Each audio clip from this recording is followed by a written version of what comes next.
Now, similar figures and scale factors, that's what we're looking at today. Exercise 302. Similar figures are the same what, do you think? They're similar. They're the same shape, but not the same size.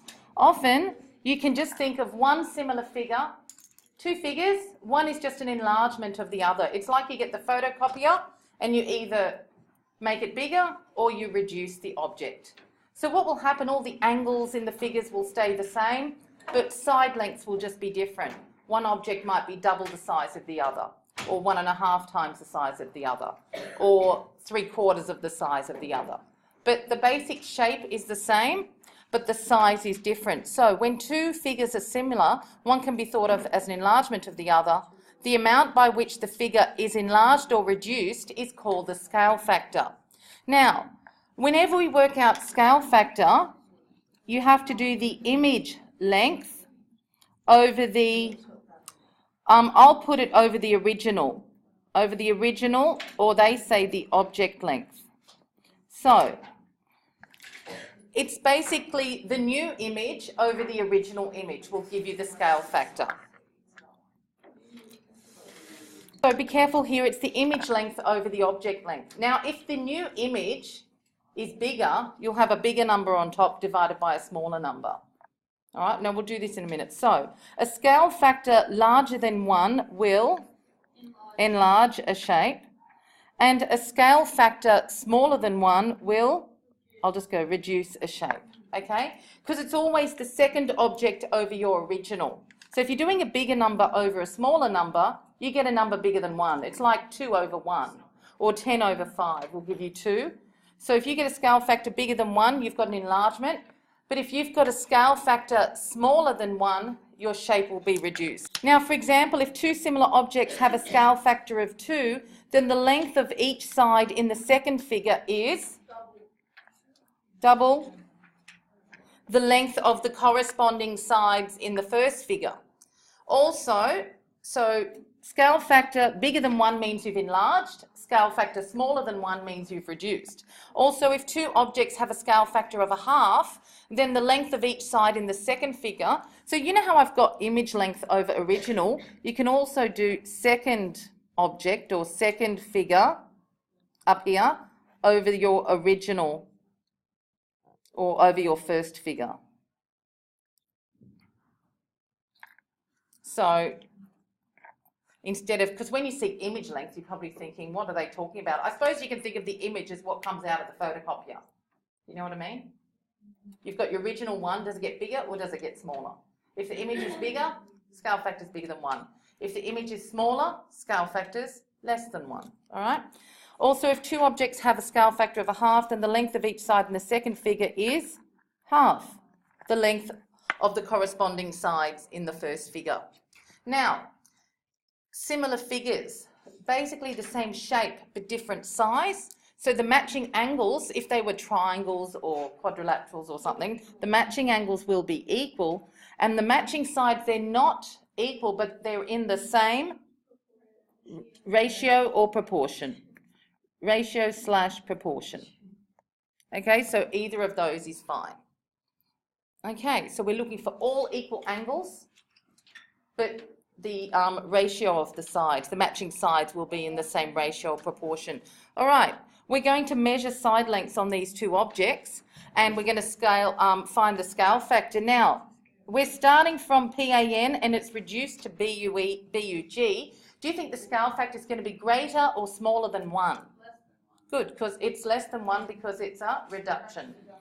Now, let's just measure some side lengths here. What do we got there for the first one? I think it's 25, or you're getting 26? Millimeters, or 26. Let me see. I think it's 26. So 26 millimeters, and this one is a bit hard to tell. I think it's 19. It's 2. No, it's less than 2. It's 19. I think it's 19. Wait, I've put these onto the sheet. They've all changed sizes, all right? But if we were to do the scale factor, we would go. We need to see, we can see that these are corresponding size just by the way they're oriented. So we would go the length of BU over the length of PA is 20 over 27. This is 27, not 26. And what's If that you want, is that 21 or 27? that's 27. So we're going BU. So this is my image. This is my original. So when you do a scale factor, just be very careful with that. That's my image, that's my original. Scale factor is image over original, so 20 over 27. The next one, we've got BG over PN is 25 over 37. Look, these are distorted a little bit. And then we've got UG over AN. They're matching ones as well, 27 over 40. Can we just work them out to one decimal place each? The ratio is meant to be 2/3 roughly, but because of the copying, the objects aren't exactly what they're meant to be. But what I've got is the 25 matches with the 37. The 20, I've got them in squares, matches with the 27.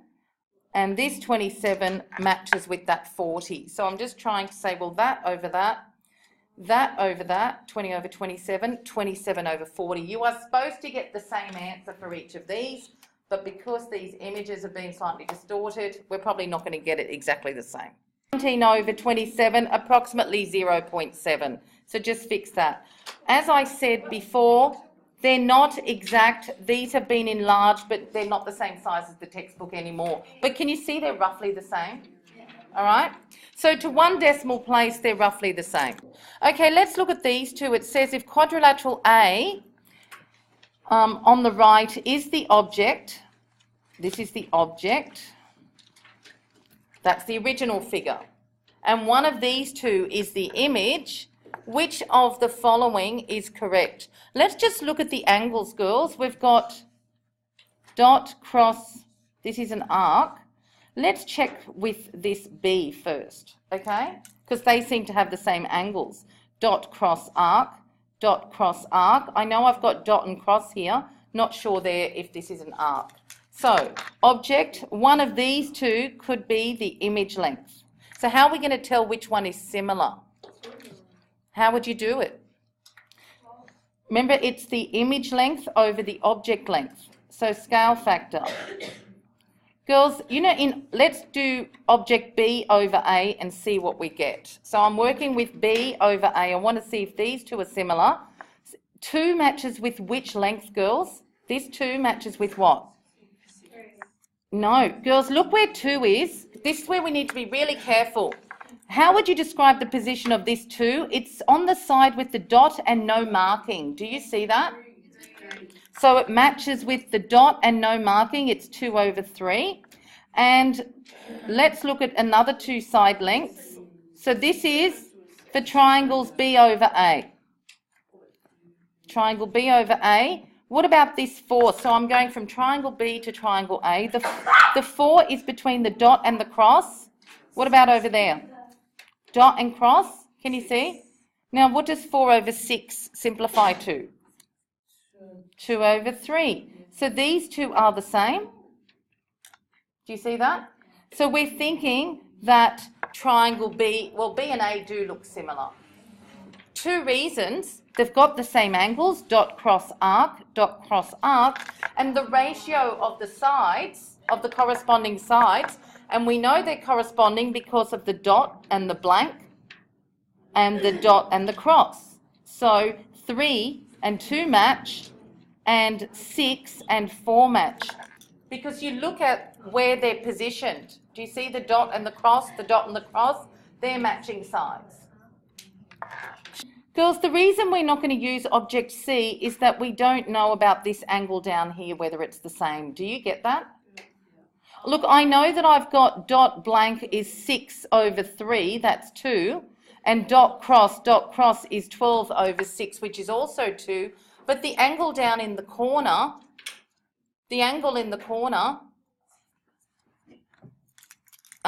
isn't marked in unless it's a mistake. It could be a mistake. Okay, so definitely A and B are similar with a scale factor of 2/3. C had this marking down here, but it doesn't. Then C and A would be similar because C is double the size of A. Look, 3 to 6, 6 to 12. Okay? But that angle down there is not marked. So I can't say for sure that they're similar. I know the top two sides look to be in the right ratio, but these angles down here could be different to those ones there. Do you get why I'm not saying they're similar? It's missing this marking down the bottom. Okay? Yeah. So just B and A are definitely similar, and B is 2/3 the size of A. That's why the scale factor is 2/3. Okay, the last one. All right, now, sometimes with these, you don't know which ones you're going to match up. So for each set of shapes, select the pair of similar figures and calculate the scale factor. Pairing triangles. See in triangle E, 6 is the smallest side. In triangle E, 6 is the smallest side. Let's look at G, for example. What's the smallest side in triangle G? 3. So we're thinking these two might match. Just by looking at it, doesn't the 3 look to be half the size of 6, right? Let's look at the largest size in this one. It's 12. What's the largest size in G? 6. Well, again, 6 is half of 12. And that's how you work out which ones you put the smallest with the smallest, the biggest with the biggest, and of course the middle ones would have to match. But if you're going from left to right, Scale factor 2. is it getting, I know that they're not to scale, the objects are not to scale. So I'm going to go triangle G over triangle E. I've circled and squared and double underlined the matching side because I go small goes with small, the biggest goes with the biggest, and the mediums go together. So remember, it's always second image over first image. So let's do the circles. 3 over 6, got it, is a half. Again in triangles G over E. What else have I got? So this is the smallest sides. Then I've got the large sides. What have I got? The largest, 6 over 12 is a half. And the medium, the middle length sides, triangle G over E. What have you got? 5 over 10 is a half. So it looks like G and E are similar, and the scale factor is a half. It's just a very common question from kids, which side matches with which. It's really important. You put the small ones together, the big ones together, and the medium ones together. That's your trick. Now, let's try the other one. Yeah. If you want to check E with F, what's the smallest side in E? With E and F, what are the smallest sides in both triangles? 6 and? 6. All right. What are the biggest sides in both? 12 and? 9. All right. Already we can see a problem. The two smaller sides are the same, but the two larger sides are different. So already it could never be in the same ratio. Because for the smaller size, we've got 6 over 6 is 1, and then we've got 9 over 12 is 3/4. It's already out. That will never be a consideration. Do you see that? 6 over 6 gives me 1, 9 over 12. Automatically, when you see the smallest ones are the same and the biggest ones are different, it's not going to be right. Okay? First 2 pages was find scale factor. Now we can find unknown sides in similar figures using 2 methods. One method is to apply the scale factor that you just worked out. The other method is to set up a ratio and set up an equation. Okay? So let's look at method 1. In method 1, you apply the scale factor, which is the enlargement or reduction, to find the unknown sides. So, okay, step 1, use a pair of corresponding sides to find the scale factor for the similar figures. Okay, let the figure with unknown side length be the second figure, and then to find the unknown side length, we're going to multiply the known corresponding side length by the scale factor. Instead of saying all that, let's just do it. Which 2 sides do you think match? That's my first figure, that's my second figure. Which 2 sides match? So I need a matching side in there and there. When I do scale factor, isn't it, so I'm going from that object to that one. When you do scale factor, do I go 4 over 6 or 6 over 4? 6 over 4. Isn't scale factor second image over the first image? Oh, Yes. yeah. So it's second image, over the original. So be careful with that. 6 over 4. But you know what? You know what I find good? If you draw the arrow, tell me, is it getting bigger or smaller?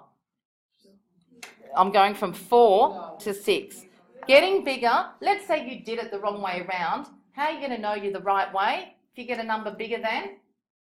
Enlargement is a number big, scale factor is bigger than 1. If you're making it double the size, scale factor is 2. If you're making it triple the size, scale factor is 3. Does that make sense?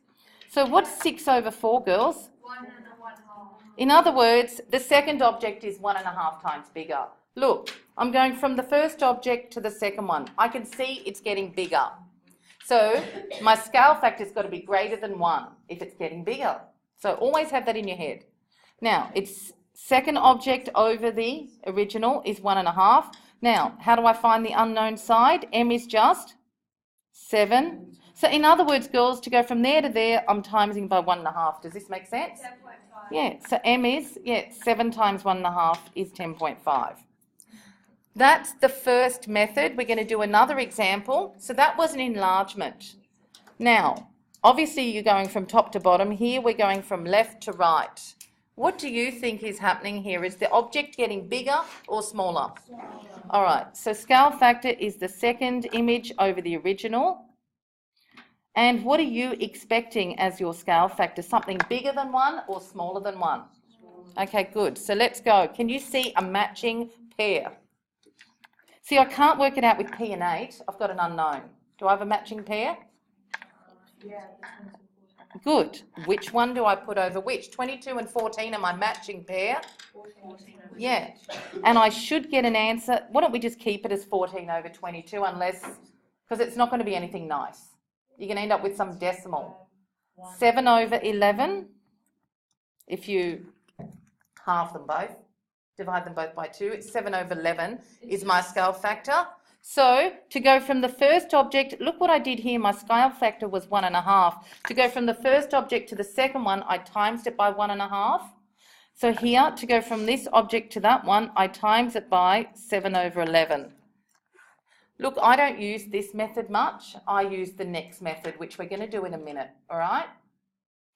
This scale factor method is good if you can clearly see one object is double the other or one object is half the other, okay?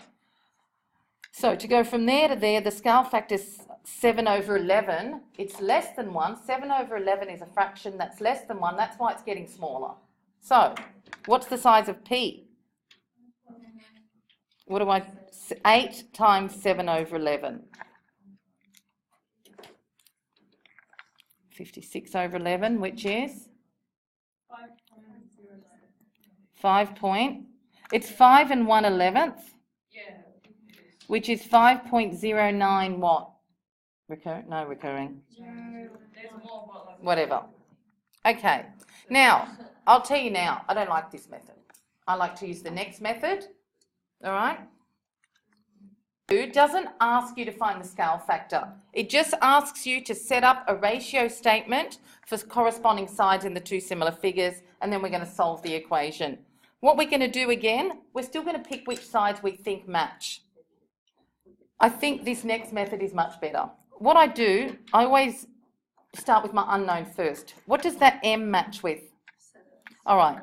So girls, always write your unknown first. Find your unknown, circle it and find its partner. I like to write the unknown first. So M over 7 equals, and these two are a match. Now I went bottom to top. I have to go bottom to top equals 6 over 4. So I'm just going to go, I'm going this way. So M over 7 equals 6 over 4. Are we okay with that? I'm not going to do 7 over M equals 4 over 6. We don't want the unknown on the bottom. All right? So unknown first, M matches with 7 equals 6 matches with 4. M over 7 equals 6 over 4. Now, girls, in terms of solving equations, what's the opposite or inverse operation of divide by 7? Times by 7. And that's it. Much better. So M matches with 7. So M over 7 equals 6 over 4.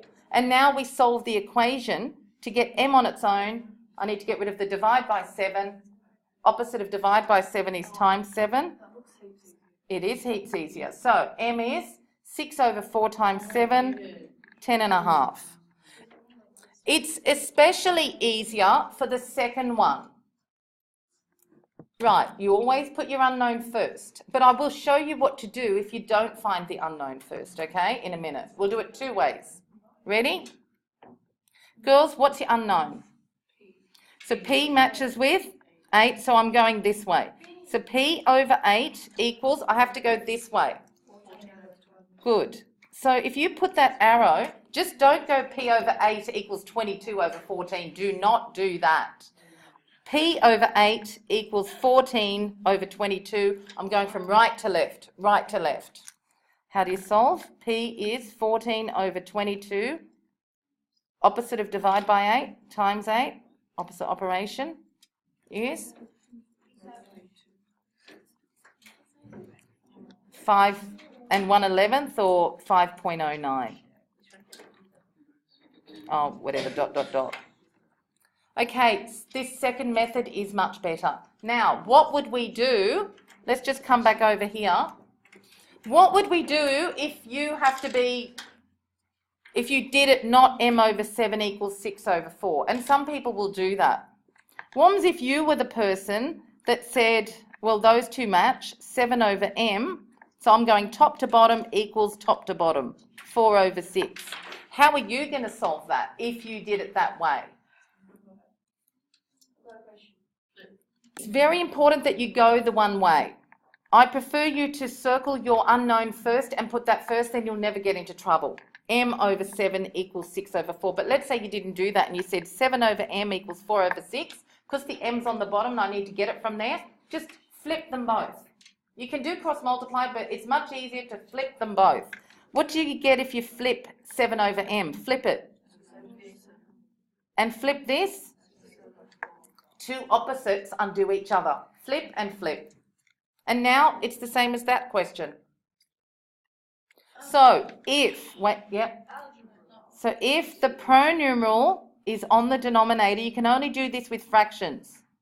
You flip both sides. So if the pronumeral is on the denominator, you just flip both sides. You got it? And now the pronumeral's on the numerator and we can solve it. Okay?